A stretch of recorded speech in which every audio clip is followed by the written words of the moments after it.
In this video, I will look at a basic image reconstruction method, which is called deconvolution. I'll look at it from a least squares perspective and then look at Tikhonov regularisation and then also consider the Gaussian likelihood.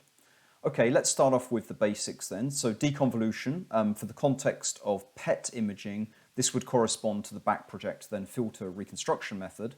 And what we've got as the forward model is we've got some blurred image on the output here, G of R. R is a spatial coordinate in 2D or 3D.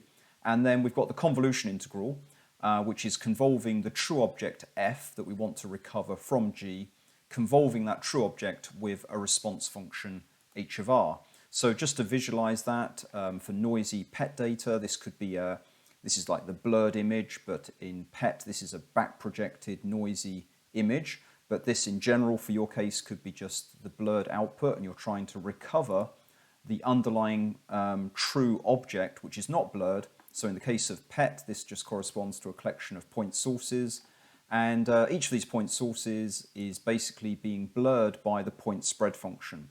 So there is noise present here, but we'll ignore that for the moment. And this convolution integral is just saying visit all the locations R prime within the true object, find the amplitude of each point source F, and then use that as an overall scaling or weighting or amplitude for the point spread function H of R, which is this function here, shifted to the location of each and every point source. So we visit all the locations R prime, there's the R prime present in the true object, sum it all up, and then we get the output. So it's just simply a summation of scaled and shifted point spread functions.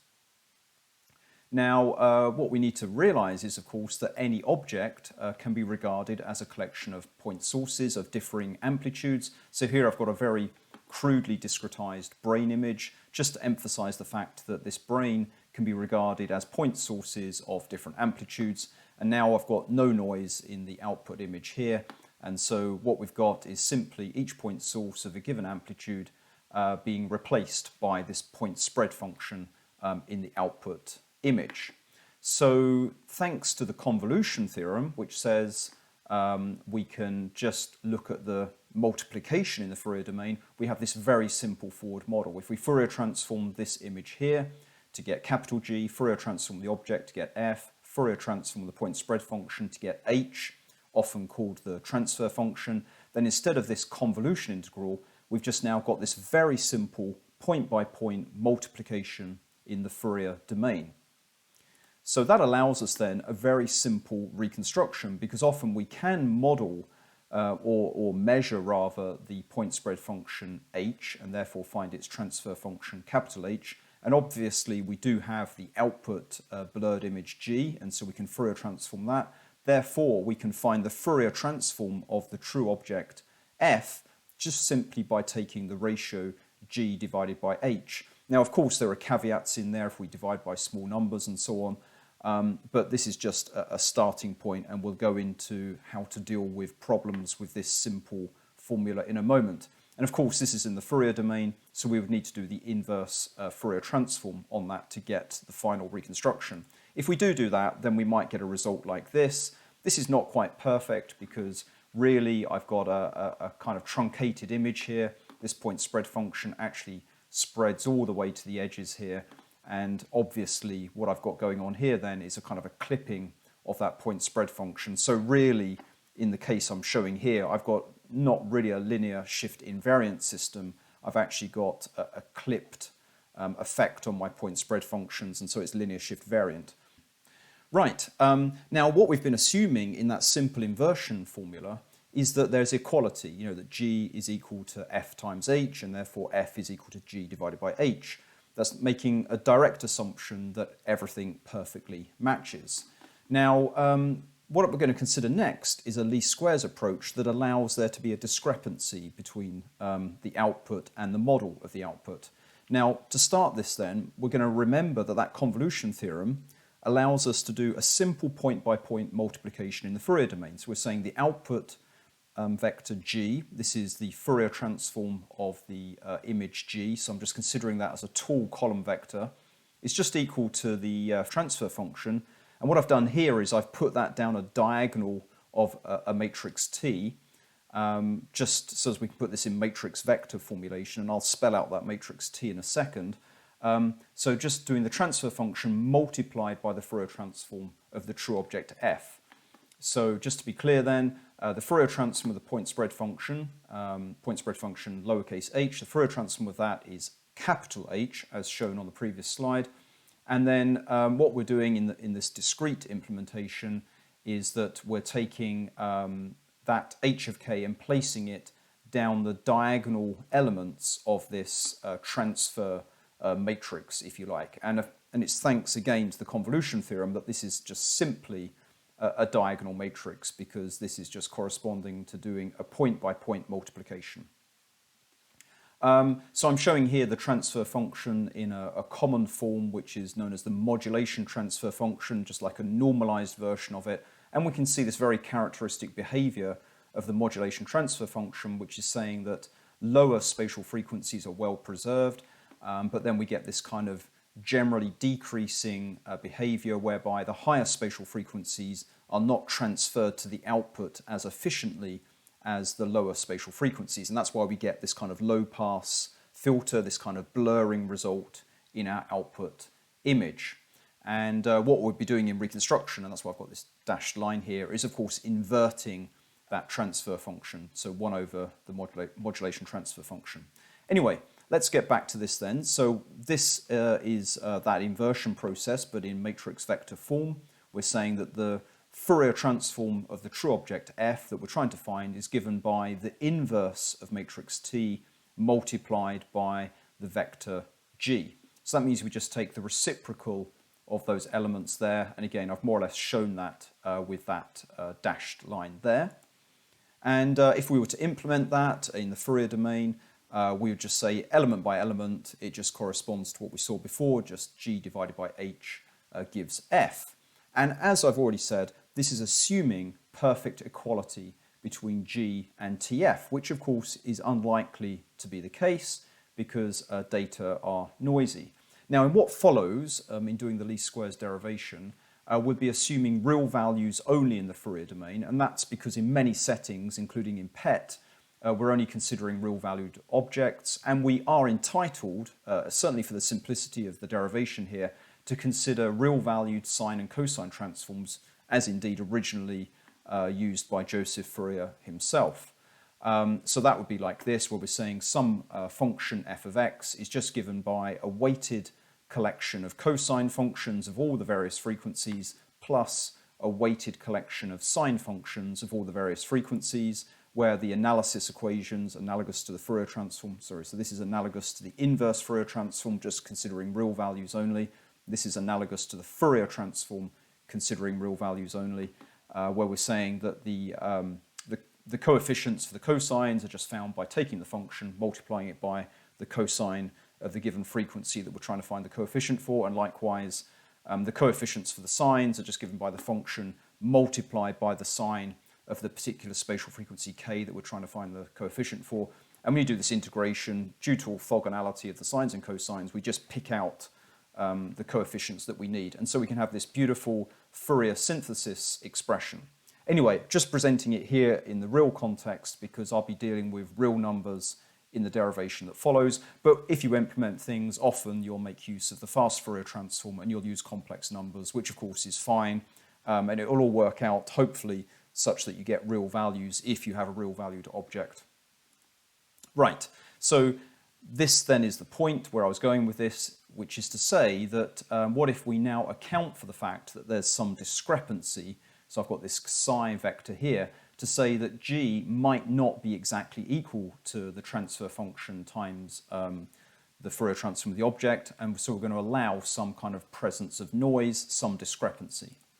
And so we could have, as a so-called objective, a task that we're trying to achieve, we could have the objective function, as we call it, as being the following. This would be a naive attempt where we'd say, well, given that G does not necessarily equal to TF because of the presence of this discrepancy, what we could do is find the object f, this is the Fourier transform of the object f, find that such that when you pass it through the transfer matrix T, and remember that that just had diagonal elements of H, and so that's why I'm using H again here. This is corresponding to elements of the vector, which were elements of the diagonal of matrix T, remember. We could just say, well, just require that the difference between G and what we model with HF, just try and minimize that discrepancy, because obviously before we were assuming that psi here was 0 anyway, and we'd be just minimizing that just by a direct equality. Anyway, so this would be a naive objective, find an F that minimizes this. That would be naive because, you know, plus positive errors and negative errors would actually cancel out in that. And so what we actually do, and we'll see later that this relates to a Gaussian noise model, what we do in reality is use a least squares approach, whereby we square the discrepancy, and that way the positives and negatives won't cancel each other out. In other words, negative errors, negative discrepancies here will contribute to a large value, just as positive errors would contribute to a large value, and in which case we're trying to find an F that would overall minimize this residual, this discrepancy between our forward model and our actual data. Okay, so we're going to try to find a vector F. This is in the Fourier domain, remember. A vector F, which when mapped through the transfer matrix T, which has the diagonal elements here that I'm showing directly, H, which when mapped through needs to agree with G in the best possible way, and we're defining the best possible way as saying, well, okay, the difference between the two squared, well, ideally we'd hope for it to be 0, but we can't assume that. So let's just say that the square of the difference needs to be as small as we can possibly make it, and we need that to be true for all of the elements j equals 1 to capital J that are present in these Fourier domain vectors. Okay, a quick note on what we call the L2 norm. So by definition, this is a way of measuring, if you like, the kind of size of a vector. So if we've got some vector A, we'd write the L2 norm in the following form. We'd have these bars here with the lower, the subscript 2. And that just by definition is saying take each and every element in the vector A, take the magnitude, square it, sum them all up, and take the square root. So that's what I'm showing there. And in general, the so-called LP norm would be saying take the magnitude of each element and then raise it to the power p, sum up all those elements that have been raised to the power p, and then take 1 over, then do that to the power of 1 over p. So common choices of norms are the L2 norm, which I'm showing at the top here, and the L1 norm is also a classic one of interest in image reconstruction. Okay, so therefore our least squares problem can be written as follows, which is to say find the argument of this, the parameters, the values in the vector f, find the values of f such that when mapped through our transfer matrix T agrees with the output vector, the Fourier transform of the image G, agrees with that in this sense of minimizing the discrepancy between the forward model and the actual data. And you'll see here I've just squared this L2 norm, so I end up with just the sum of the square differences as we had devised before. Okay, so how do we go about doing that? Well, we'll use differentiation, a partial derivative. We'll look at the gradient. So what we're going to do, we're calling this, we could call it an objective function. We could call it the least squares cost function. In the era of AI, we could call it a loss function. But we're trying to basically minimize this objective function. Okay, so we do that by taking, for example, the partial derivative. That's a good way of tackling this, this straightforward problem. So the partial derivative of that with respect to a single element of the vector f, so an element subscript n. So this considers all of the elements in the vector, in the vectors here. So j equals 1 to j. And one of the elements in that summation I'm going to label as n. Okay, so when we take the partial derivative for just one of the elements here, so fn, that'd be hn and gn, partial derivative is simple. We just pull the tool down, pull the power of 2 down to the front here, multiply it by gn minus hn fn, and then multiply, just the rules of differentiation, by the derivative of the inside of this bracket, okay, because we did the power of 2 down there, and we're just doing the chain rule of differentiation, so we've got to multiply by the derivative of this with respect to fn again, and so that's minus hn is the coefficient for fn, so we have to multiply by minus hn. So to get the minimum, what we do, of course, is set the derivative equal to 0, and then we'll be labeling the fn that satisfies that as the least squares estimate. And then what drops out is we've come full circle right back to where we started to show that the least squares estimate is none other than assuming the direct equality between the two. Interesting to know, at least we've shown that formally now. And so the least squares solution says that the Fourier transform of the true object is just given by the Fourier transform of that blurred image divided by the Fourier transform of the point spread function.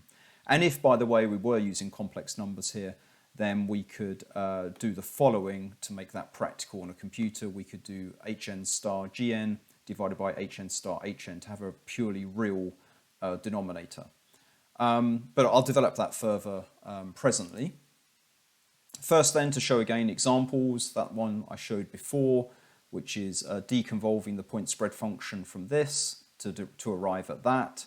Now, the catch is that noise is often present, and we've been talking about the fact that we can't assume direct equality, even though when we don't make that assumption and we do a least squares estimate, we end up with the same formula. And so going ahead then and deconvolving a noisy blurred image, such as this one here, unfortunately, the reconstruction result on the right-hand side here is quite poor. You can't see any real object in there. So that's where regularisation comes in. And so a classic strategy would be the Tikhonov regularisation strategy, where we modify our objective function. So we keep this component here, the least squares part. This is often referred to as data fidelity, because we're trying to find an f which, when mapped through H, best agrees with the measured data, the actual image G. But what we're doing now is adding on a penalty, because what we've just seen in that previous image was that effectively we've got values of the image f that have blown up. So we're dealing here in the Fourier domain, but obviously I showed you the inverse Fourier transform of that, and those values are very large, and that's why we can't really see any object. So the regularisation strategy here is to say, well, yeah, sure, try and get this agreement going on, but don't agree so well with the noisy data such that f blows up, or indeed maybe h, in fact it certainly does, has small values which again give rise to large values of f divided by a very small value of h, which is effectively what's going on with the deconvolution, can give rise to that blowing up of the values f. So that's why we have this regularisation term. Okay, this says square all the elements in the Fourier domain of f, and basically the larger they are then, the more this will be impeding the minimization of this part here. What we're going to try and do is minimize this regularized least squares loss function.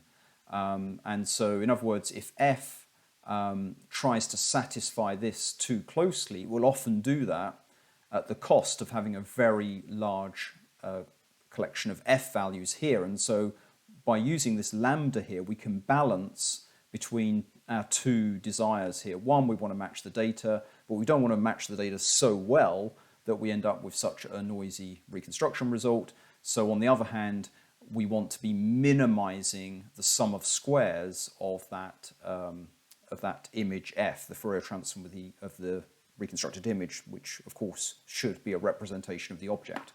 So it's just a balance between these two requirements. So we just go ahead to try and solve this by the same approach. We take the partial derivative with respect to just one of the parameters, fn, and then of course we apply the same procedure to all of the parameters. This is what we do for one of them. So partial derivative of the regularized least squares objective function here.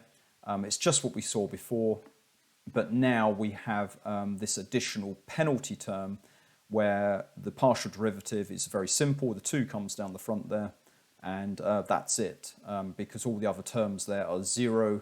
We're only considering the term with the Fn in it. And n, of course, remember, is just one of those indices in that summation j equals 1 to capital J. So we can work that through to a solution. So this is just, it looks like, what have I done? I've divided by 2 both sides there, and then I've also divided by the negative. So yeah, the negative I've divided out, so therefore that becomes negative, this negative disappears, and the 2 I divided out. So effectively divide this by -2 and you get this line here. Then I've multiplied the h by the gn, and yes, so I've just put hn inside the brackets here, so hn, and then I'm labeling this, because I've set the derivative equal to 0, I'm actually labeling Fn now as the regularized least squares estimate of n. So just to pick up where I was before, so the hn has come inside the brackets here, so therefore it's hn times Fn regularized least squares, hn times gn, and this term is left untouched. And then what I've done is I've just I've moved the hg to the other side, and then I've negated everything, and so that's why this goes from negative to positive, and that's why this goes from negative to positive, and the GHN on the other side would have been negative, but now positive. Right, so rearranging that, just factoring out F regularized least squares estimate here, I end up with this expression. And so I've actually retained, as you noticed here, the h times h, whereas before I kind of just sensibly ignored it. Here I've kept it in because of the link with the complex case, where we see that that's actually a useful thing to note. But again, just working with the real numbers here, we end up with this solution for the regularized least squares estimate.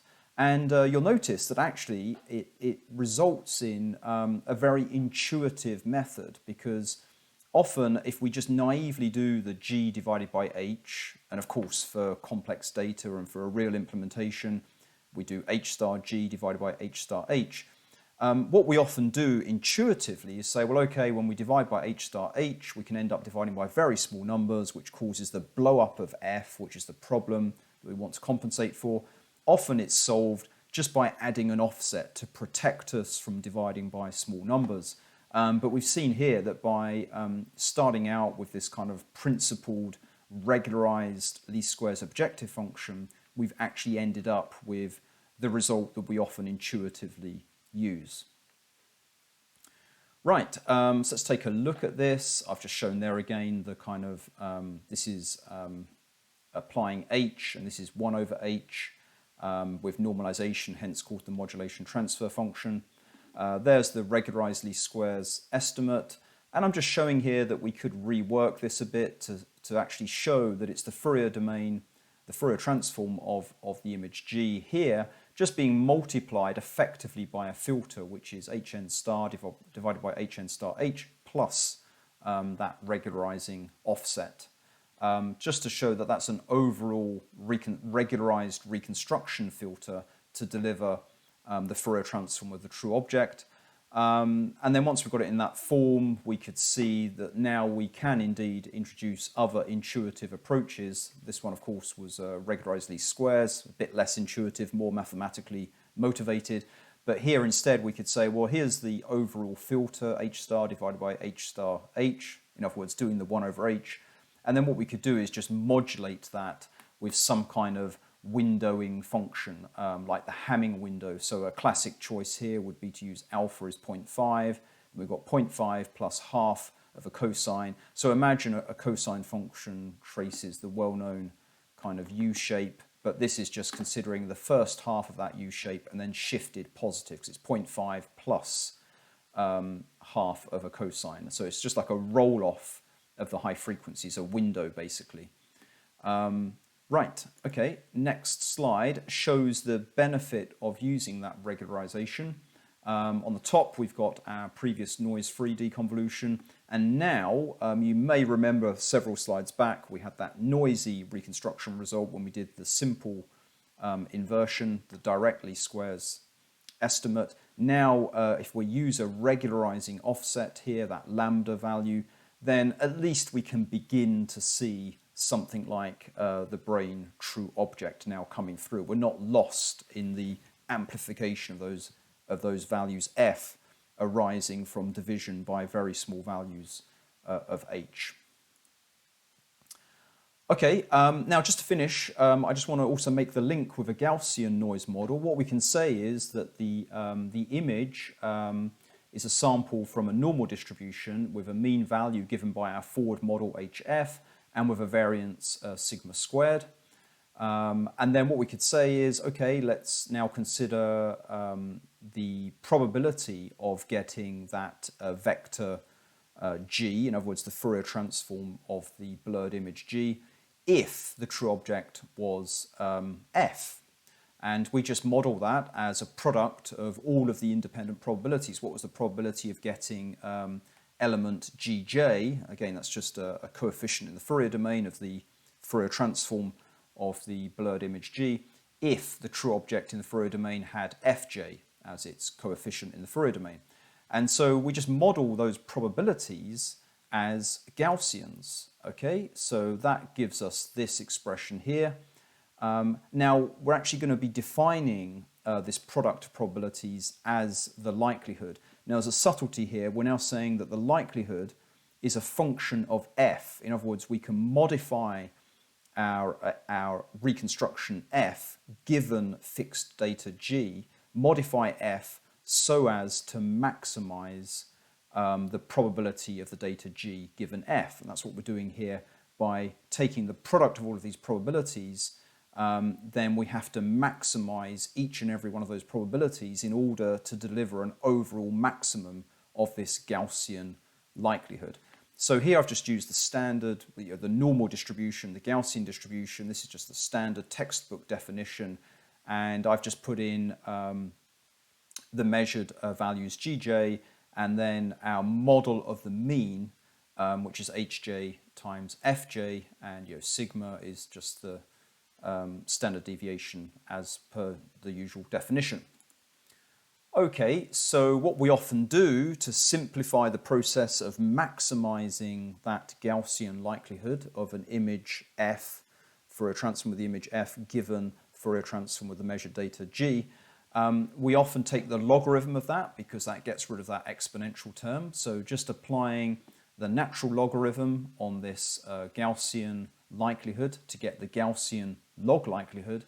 So the logarithm of this, the product changes to a summation. Log of the first part in this product here is that, and then the log of the next part in the product, because that's got an exponential, the whole benefit of the logarithm is that we remove that exponential and just end up with this part here, that power of that exponential, and so we end up with this result here. And we can already see that this is looking very much like a least squares cost function, except we've now got a weighting factor here for the standard deviation. Okay, so let's follow this through. We want to maximize this Gaussian log likelihood. So we're going to take the derivative with respect to just one of the parameters, fn. So this is the partial derivative of the Gaussian log likelihood. And this has none of the elements f present, so that disappears. And remember, we're just considering one element n in this overall summation. So we've just got a gn, hn, fn. And again, we take the derivatives. The 2 comes down the front here, nicely cancels with the standard 1/2 in the standard definition of the Gaussian distribution. And so we end up with gn minus hn fn divided by sigma. Right, and furthermore, actually, I'm assuming here that sigma is equal to 1. And so we just solve this to get the maximum by setting this equal to 0.